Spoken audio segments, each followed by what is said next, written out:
You guys have a tour guide here. We're in Philadelphia, so I figured what better thing to do than give you guys a little tour, huh? What do you think? It's tour time, baby. Let's do it. Look at that. It's tour time with Tom. I used to do tours. That's me. Oh, I used to point at stuff. People are probably look at their phones. I'm not above pandering to you guys. It's fall. It's beautiful fall in Philly and dabbing rad. Let's get started, huh? You guys ready for a tour? Yeah. All right, let's do it. Here we go. All right, so let's just get started. So today I thought we'd talk about, so if you guys were here last time, I covered the old stuff. I'll recap it for you real quick. We did all the early crud. You know, we talked about William Penn and all that, but I thought I'd talk about the modern stuff, huh? It's a beautiful town, huh? It's a beautiful town. The 20th century gave a lot to Philly. Not all of it positive. Although it did give one very positive thing in the year 1983. Oh. Yeah, I still have that outfit, you know?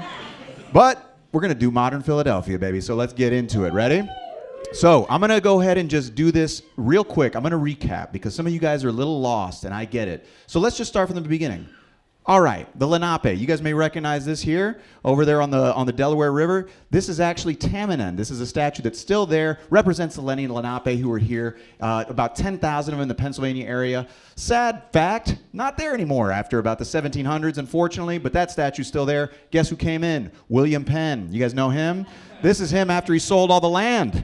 He got 45,000 square miles, 45,000 square miles of land from King Charles II to settle a debt with his dad.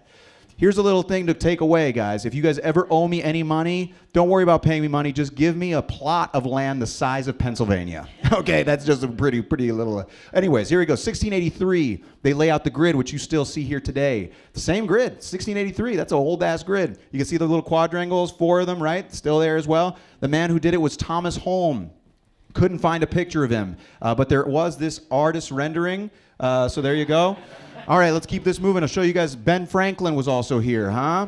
There's an actual picture of Ben Franklin. Revolution happens in 1776. Philly's the biggest city in the country. 1800s take off. You have the Reading Railroad in the 1830s. Pretty big deal. You have 1854, cities consolidated. It makes it huge. It goes from 2 square miles overnight to 130 square miles. Brings in all these outside wards. Pretty big deal. Then you have the Civil War. This here is the Union League. You guys ever heard of it? It was started here to recruit people into the Civil War on the Union side, the good side. If you disagree with me there, get the hell out of here. Good Lord, we don't need any of that energy.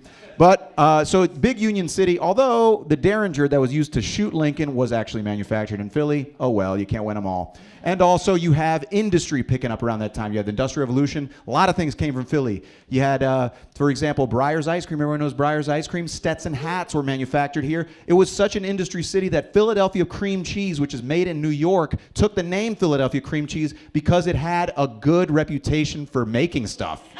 There you go. So that's just a way to kind of remember that. There you go. That's what it looks like. And then you have, obviously, in 1876, the Centennial. Big deal. Biggest party in the history of the United States. The equivalent of 60 million people came out to this party. 20% of the United States at the time. Not 60, it would have been 60 million today. So it was a huge deal. They built 200 buildings for this thing. This is the Centennial, 100 years in 1876. And then you have City Hall finished at the end of the century. Okay, so this is where we're going to leave it. City Hall was the tallest building in the world, guys, until 1908. That's right. The tallest building, you could call it the Go Birds Khalifa. Okay. Oh, and also, on top, you got a good old statue of William Penn that if you catch it from a certain angle, it looks like his wiener's out. Isn't that crazy? All right. So that's your recap. That's up until the 1900s. This is where we're going to pick up, man. So let's get into this. Let's get into the immigrant groups, all right? These is an important thing. So in the 1800s, you had the Germans and the Irish. Now, we got some Irish people here? All right, let's get some extra security in here if we can. No, but so you had the Irish and the Germans were the big groups in the 1800s. I'm not going to go over too much, but just keep in mind that race is arbitrary. We like to think that it's some instilled freaking law of nature, but it's not. And these are a good example of how. The Irish were not considered white, believe it or not, because they're the whitest people on the planet. But they weren't considered white. And if you want proof of that, Thomas Nast, famous cartoonist, he actually helped popularize Santa Claus. He drew them all red and fat and all that stuff. German guy, didn't like the Irish. Guess how he drew the Irish? Like this. That's an Irish guy in a magazine that people actually read. So that's just to give you an idea. This is the 1800s, though. So the 1900s saw 3 major groups. 1, the Italians. So let's go. We're on a tour, right? So let's see parts of Philly that correspond to what the hell I'm talking about. This is South Philly. Italians, baby. No, we got any Italians in here? Uncharacteristically quiet.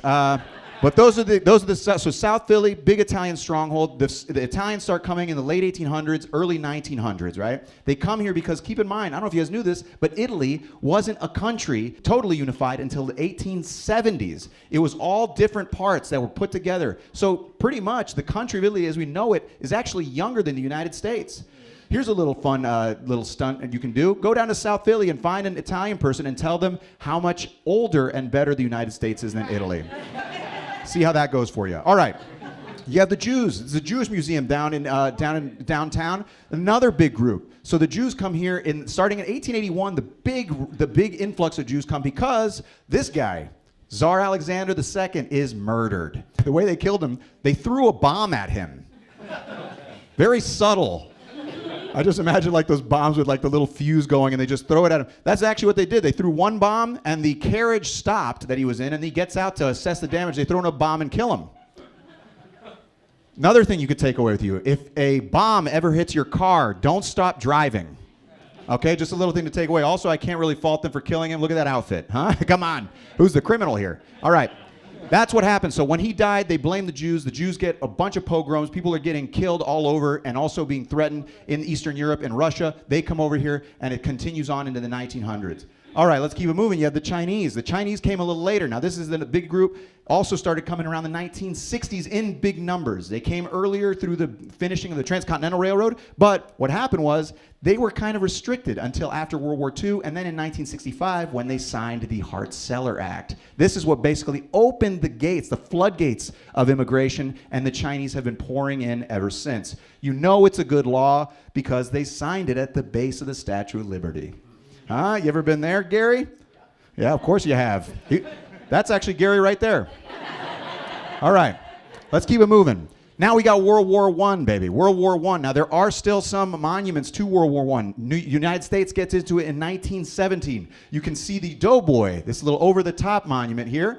Pretty cool over there. I believe it's on Spring Garden. You also have this. This is called the Aero Memorial. Now this actually is over on Ben Franklin Parkway, and this is to commemorate all the people who flew planes. Huh? Pretty cool. That's a pretty cool. It's made by a guy named Paul Manship. Paul Manship actually was famous for making the statue at Rockefeller Center. Oh yeah, he made that right there. You guys recognize this from Home Alone 2? This is where Kevin McAllister is reunited with his criminally negligent mother. Why there was even a second one of these movies, I have no idea. The thought of it is so depressing that this woman didn't lose custody of this kid.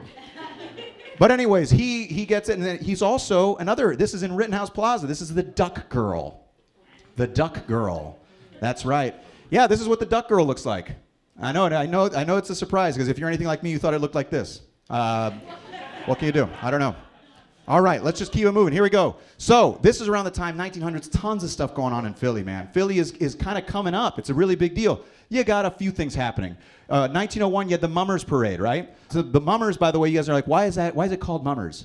It's not called Mummers because, it's what drunk British people call their mothers, It's called Mummers because it dates back to, believe it or not, all the way back to Roman times. During the winter solstice, people would dress up for good luck and the new year and all that stuff. They would dress up and do all kinds of stuff, and it was brought over by the Swedes. So you have the Mummers starting. You guys know what this is? Horn and Hard Art? You guys ever heard of this? Automats, that's right. We got one ancient person in the audience. This was open in 1902. They actually closed down, but automats were basically these places where they sold the food in like little windows. Yeah, and so you would pay and you just go get your thing from the little window. And, the beauty of that, you guys are like, wow, how nice would it be to not have to tip someone? Good Lord, I love that. But that's what it was. You also had other stuff happening. You had the SEPTA, the subway. The rapid transit. SEPTA started in the 1800s, but the rapid transit was open in 1907, giving you the ability to, 1, get around the city quickly, and 2, see adult humans pee in public. Oh, wow, it's a beautiful, beautiful gift. All right. You also have Ben Franklin Parkway. Started in 1918, finished in 1929, also a really big thing. And you also had another thing, the Gimbels Thanksgiving Day Parade. I don't know if you guys knew this, but the Gimbels Thanksgiving Day Parade actually started before the Macy's Parade. That's right. And they still have a parade going today. This is a very, very old tradition from 1920, a Thanksgiving tradition, along with another new tradition started in 2016 of getting to argue with your uncle about politics. Anyone relate here? All right, let's keep it moving. Okay, so another thing. So this is an important thing you got to remember about, this about cities generally. So you had a thing called the Great Migration. So after Reconstruction, which was the period after the Civil War, where they were trying to make the South better and all this stuff, after this federal troops pulled out in 1876, basically the people in the South said, you know what? If we can't legally have slavery, we're going to put in place a horrible kind of system where we keep people down using segregation, lynching, different laws to keep people from voting. And what it did, it was named Jim Crow after a minstrel show. This idea of Jim Crow was kind of a character in the minstrel shows in the mid-1800s. And what it did was it caused a ton of people. We're talking over 6 million people to leave the South for different cities in the North, eventually the Midwest and the West. Now this is very important because it means that the word urban, as you know it, got its meaning from this. The reason you associate cities with minorities, specifically African Americans, is because of the Great Migration. The word urban in every single sense, urban culture, urban communities. The one way that it doesn't have anything to do with African Americans is Keith Urban. That's the only one. But otherwise, it is completely associated with, and here is the spot. We're doing a tour, aren't we? This is Girard College up in Fairmount. This was actually the site of a huge civil rights protest that lasted from 1953 to 1968. And the point of it was to desegregate. It was such a big deal that Martin Luther King actually came and spoke there in 1965. This is a huge deal. By the way, when you had 1954 Brown v. Board versus Education, you guys ever heard of this? This is basically the Supreme Court case that actually pushed schools to desegregate, right? So what do you think the solution to that is in the South? You make private schools. It's a really terrible workaround, but believe it or not, private schools exploded in the South after this time. So from the mid-50s to like the 70s, over 200,000 private school students just magically appeared. What a coincidence.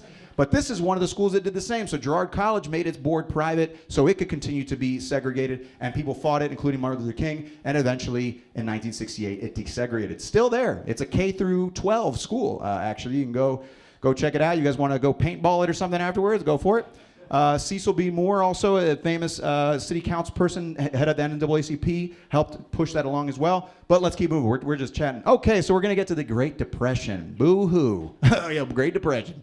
You guys ever heard of that? So the stock market crashed in 1929. Great Depression begins 1930s. Interesting because there's lots of things to remember about the Great Depression that you can see throughout Philly, right? For example, you guys recognize that building? Yeah, the old post office, huh? This was built in 1933, beautiful Art Deco building. A lot of these buildings were built by the WPA. This is a good example of that. You also have 30th Street Station. These were all projects that were built by the actual WPA. It did a lot of different things. You had, all of this is in Art Deco. Now remember, Art Deco is this beautiful, it's actually named Art Deco after l'Exposition d'Art Décoratif. Yeah, that's right, ladies.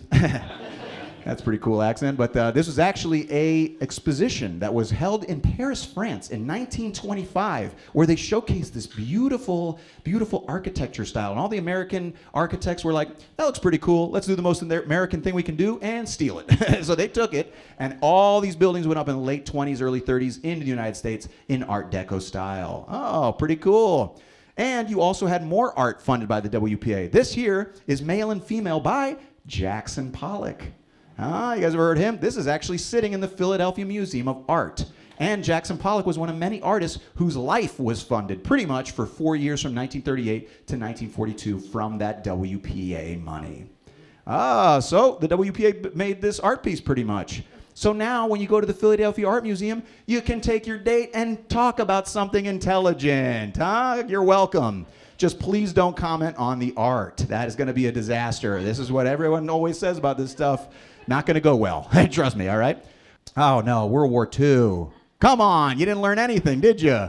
We're back in World War II. Here we go. So, 1941, we got into World War II, and there are also some remnants of this throughout the city. You guys have ever seen this? The Angel of Resurrection, this is in 30th Street Station. This was made by a guy named Paul Hancock. But in the 1950s, he made this to commemorate basically those people who died in World War II. 1,300 Pennsylvania railway workers died in World War II. But he made this, an interesting fact about him, he was actually a monuments man. You guys know what that is?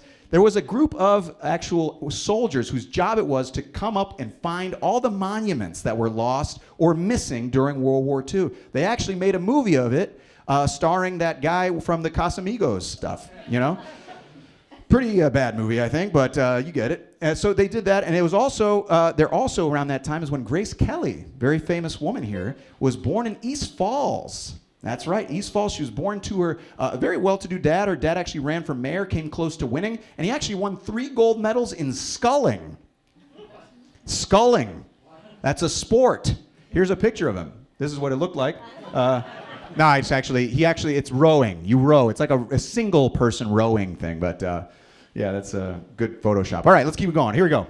So now, this is important. We're going to talk about this later, but what ends up happening in the 1940s, 1950s, 1960s, after World War II, is you have highways developed. You have different government programs implemented that actually hasten the exit of industry from the cities, right? So you have lots of abandoned buildings. It's a sad time. The cities empty out of industry, which means people lose jobs. So you have a lot of empty buildings like this, and this one here, this building here at Master Street, and I believe 2nd, this is called the Umbrella Factory. It was called the Umbrella Building for a very long time. It sat empty for many years. It was actually bought by a guy named Druding, who actually made chamois there. You guys ever heard of chamois? You guys know what that is? This is how you spell it. I don't know if you guys ever heard of chamois, but it's spelled like, oh crud. It's spelled like chamois. You guys ever heard of that? I can't, what the hell is going on here? I know, I'm trying to go forward. I'm not very good at these remotes. But how are you guys doing, huh? Look at me. Going back here.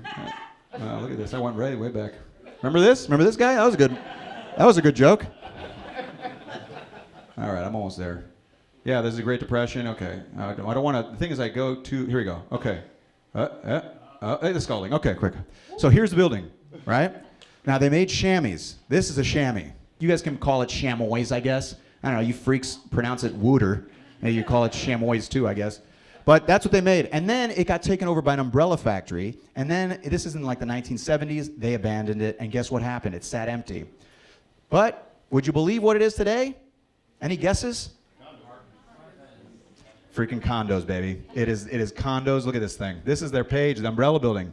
That's right. Umbrella Building. Very nice condos. Everything is condos. Don't ever forget that. Have you guys seen any of these around the city? Those are each individual condos. $6,000 a month in rent, $750 in HOA fees. It's a nightmare. So what it means, though, is basically that where people used to work and do hard labor, today they're working out in gyms, you know? It's pretty much the same thing.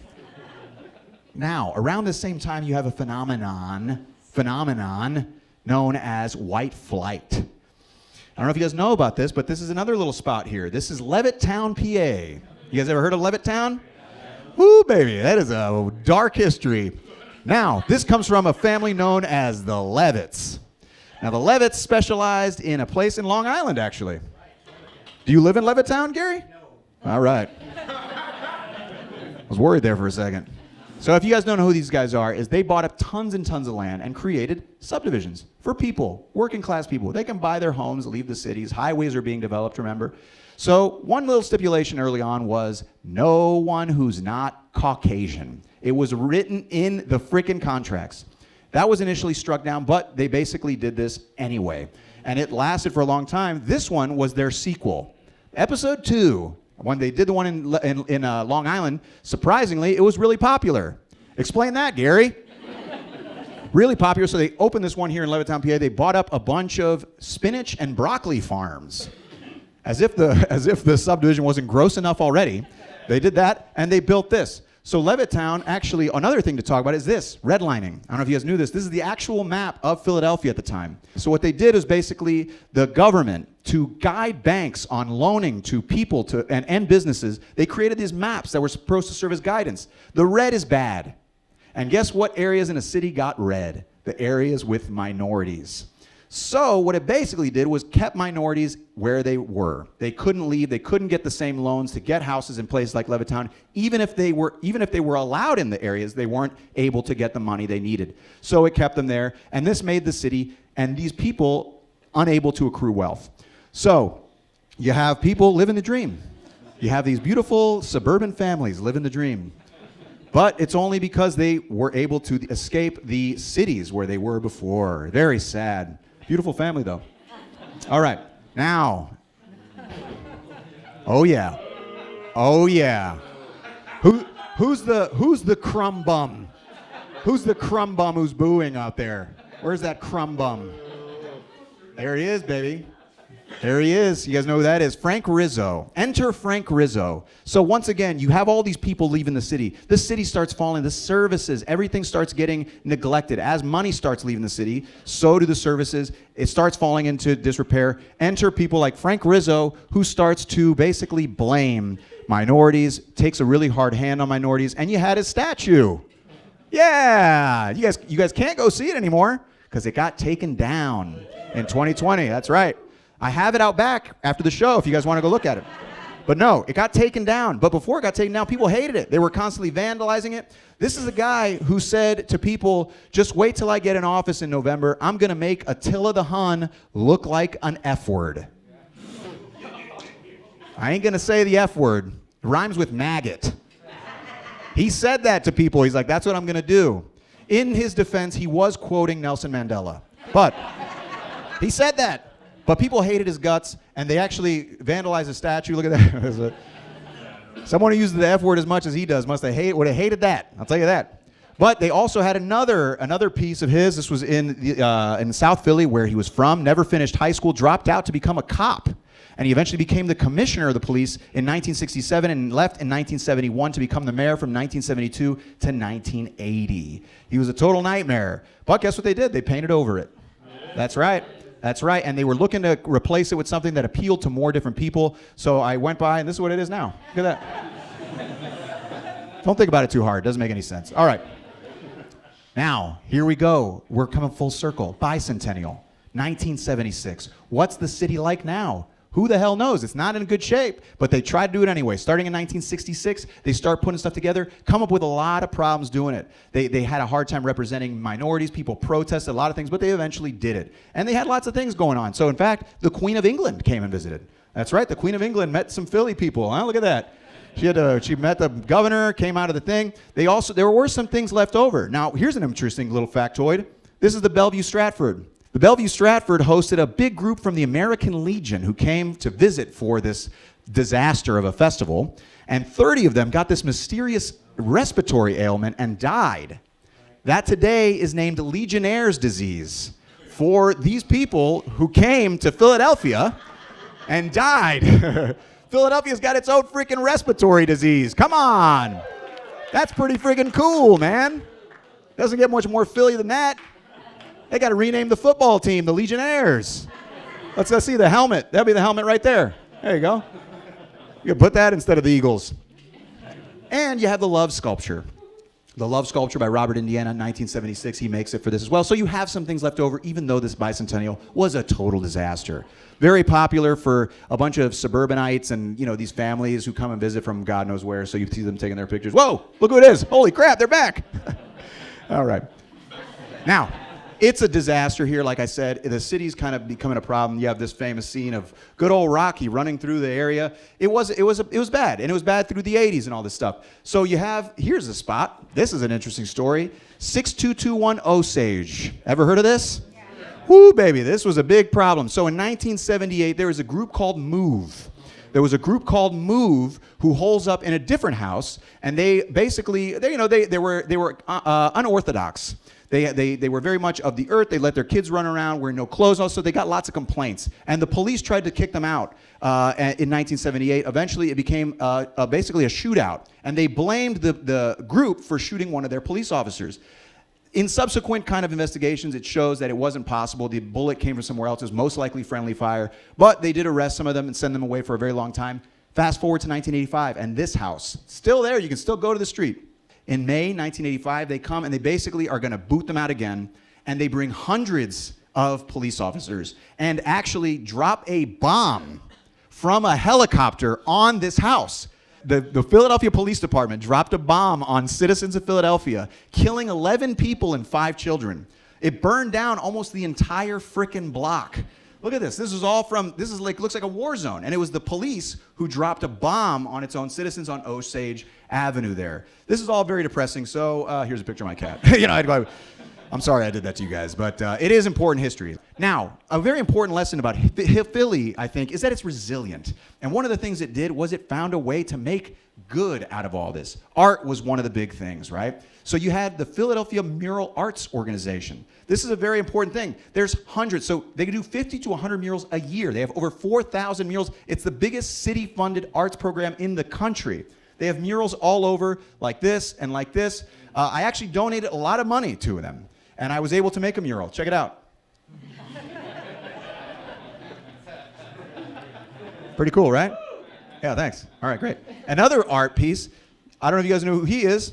This guy is actually credited. His name is Daryl, and he's credited with actually starting the actual phenomenon of tagging. He started tagging in the 1960s up in Brewery Town, and it caught on in New York, and it's basically made its way around, and he started this thing. And his nickname is Cornbread. That was the name that he actually tagged all over. And you can go get his work and stuff. He's basically the father of graffiti here in Philly. Pretty cool, all of that. And there you can see that right there. That's my tag. I'm a loser. All right, so here's the deal, guys. Philadelphia, great place. It's been through a lot, you know? And here's the thing, it's growing. Today, this past year, 2024, was the first year since the pandemic that it actually grew in population. Because it's growing, a lot of young professionals, people coming in, you're gonna see more of these going up. Yeah, it's unfortunate. Things are gonna get more expensive as they have been in other cities. This is a problem going on all around the country. But Philly's getting a little bit of attention. In fact, I don't know if you guys saw the 2020 election. And the guy from The Apprentice, famously said that bad things happen in Philadelphia. I don't know if you guys remember that. And what does Philadelphia do? They put it on merch, baby. Come on.